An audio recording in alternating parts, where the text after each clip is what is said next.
Want some candy? What's going on, everybody? Nazdarachi back again with another episode of Relic Review. So what's going on today is we have a new Final Fantasy III event out. It features the Cloud of Darkness as a new character. As well, you have your easy level raid conquest dungeons, so you can knock that out in multiplayer for some 3-star moats. We have some interesting relics in this Destroyer of Light and Dark event here. And it is notable that in the event itself, you can have some of those EXP stages. But other than that, it is a standard event. So, hitting the relic draw here, this one shouldn't take us too long because the second banner vastly outpowers the first banner in my personal opinion. Let's go ahead and hit the first item here, which is Lune's OSB. It is the Dragon Lance. It is actually a pretty good relic, 169 attack. It is a spear, and it always has an active boost to wind damage. So, with those combination of stats and bonus effect, it is pretty rare, meaning it'll help Kane out if you're just synergizing and using it as equipment, or Kimari, for example. It's a really good stat stick being a spear and what it is. So with that being said, the Overstrike here, Heavenly Gust, massive wind and non-elemental jump attack to one target, deals more damage for each wind attack the user has made, can break the damage cap. I would rate this as actually slightly above average, only because if you combo this with his BSB specifically, the BSB commands trigger the wind attack multiplier as well as any other wind attacks you've done. So leading into using this as a finishing move, you should be able to pretty easily power up his OSB multiplier there. And it is noted that attacks that hit multiple times only count as one use, so keep note of that. But with that being said, this is actually a pretty good piece of equipment. Again, if you have Lune's BSB or you happen to draw both, you have yourself a pretty powerful combo that'll go great with synergy. And your percent chance of drawing this OSB is 0.9%. So this is one of the highlights of this banner for sure here. Moving on, we have the Burst Soul Break Auroral Grace for Arc here. 55 attack, 100 magic, 135 mind, no bonus effects at all. Your Burst Soul Break here, 5 white magic, holy and non-elemental attacks to one target, restore a moderate amount of HP to all allies, temporarily read the user's mind a moderate amount, and grant haste and burst mode to the user. So this is unfortunately a very low tier white magic burst soul break, but it should be noted that I believe this is the only Final Fantasy III white magic burst soul break period. So with that being said, for synergy, it can be kind of handy, but other than that, honestly, it's really terrible. I don't mean to talk too much crap on Arc, because he actually gets an amazing Super Soul Break on Banner 2 that is honestly better than a couple of the Ultra Soul Breaks that they put out in the game. So if you're shooting for Arc, my personal opinion is go Banner 2, go for his SSB. It's honestly much better than this BSB, which doesn't happen very often, but in this case, this BSB is not so great. Dedication to Purity, large amount of HP to one ally, and cast Asuna on them. That does have strategic usefulness, especially like I said, if you're going for Sid missions, the Asuna can help. But generally, your white mage is the one that you don't want to get silenced. He can't cast it on himself in that situation, meaning that it's still a little bit of Russian roulette using this for that purpose. Dedication to Healing, small amount of HP to all allies, standard kind of Medica Burst Command 2, so nothing noteworthy there. And unfortunately, just because it's damage and only a moderate heal to all allies, no instant, no really noticeable buffs, nothing great, puts this at an item you don't really want. And you have about a 0.81% chance to draw it. That's lower than the OSB, it seems, so that's good. You don't want this item. You want his SSB. Next up, we have the first item for the new character, Cloud of Darkness here. It is the Calcite Staff. 55 attack, 132 magic, 105 mind. Small boost to dark damage at all times, which can be useful for synergy and if you're building a dark themed team as well. Burst Soul Break, Fusillade, Particle Beam, Deal 8 magic, dark, and holy attacks to random targets. Temporarily grant all allies a barrier that reflects damage, so Radiant Shield. And haste and burst mode to the user.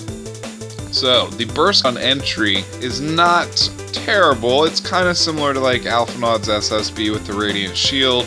But the 8 magic, dark, holy attacks to random targets, you know, that can be varying usefulness just depending on what boss or what trash mob group you're using it against. And other than that, it's just kind of standard. The Radiant Shield is really the outstanding quality of that one, which you can find on Super Soul Breaks for other characters. Burst abilities, Aura Ball of Confounding, 4 magic, dark, holy attacks to one target with a small chance to silence and blind. And Aura Ball of Binding, 4 magic, dark, and holy to one target with a small chance to paralyze and stop. Sadly, there is no real usefulness to the Silence and Blind, Paralyze, and Stop. So both of these burst abilities being almost identical and not having any type of quick cast or really noticeable qualities to them makes this kind of a mediocre burst soul break as well here. Now, it will be useful for synergy and dark damage, but this burst soul break doesn't really come close to touching the might of Sid Rain's Metamorphosis Claws, for example. The Silence, Blind, Paralyze, and Stop may have strategic use in certain bosses where your win condition demands that, or for synergy, but outside of this is not an A-team BSB here. Cloud of Darkness is kind of coming in as like a B-list character, it seems, which is sad. Hopefully Rubicant gets a stronger entry in the future, but your chance to draw this is about 0.95%, so also relatively low, under 1%. Next up, we have another returning item. This one was featured fairly recently. It's Lune's BSB, the Gun Gear. 131 attack and small boost to wind damage at all times, no synergy required. You do want this item to combo with his OSB. It's actually kind of like a requirement almost. The OSB by itself is not super great, but with this BSB and kind of recasting BSB a couple times throughout the fight leading into the OSB finisher, you have a very powerful combo.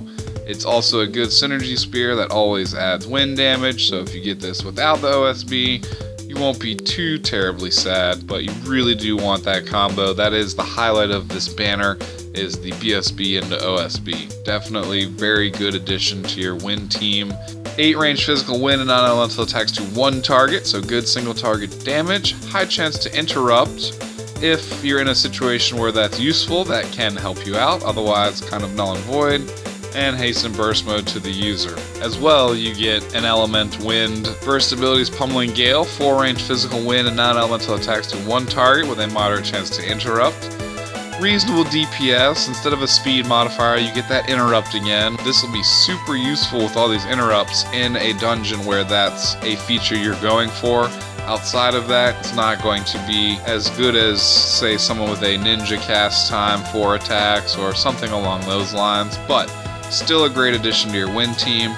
First command, 2 Roaring Winds, 2 range physical wind, non-elemental attacks to all targets, lower the user's resistance, and raise the user's attack a moderate amount. I call all these abilities bargains because you're bargaining one stat away for another, but this I believe will actually stack as well with Dark Bargain. Now, that does make you exceptionally weak with this character, but your damage output will be pretty insane, so it's kind of like that glass cannon trade-off. With that being said, again, if you're shooting for Final Fantasy III Synergy and you need Luneth as a physical wind character, you're going to want this BSB into OSB combo. And if you don't already have the Gun Gear, your chance of pulling it is about 1.33% here. Next up, we have SSB for the Cloud of Darkness here. Small boost to dark damage again, so if you have this and her staff, that'll provide some reasonable benefits. It is light armor, so pretty standard stats, 17 magic, 114, 114. Nothing too out of the ordinary there. And your SSB, anti-air particle beam, 5 magic, dark holy attacks to all targets, and temporarily infuse the user with the power of dark.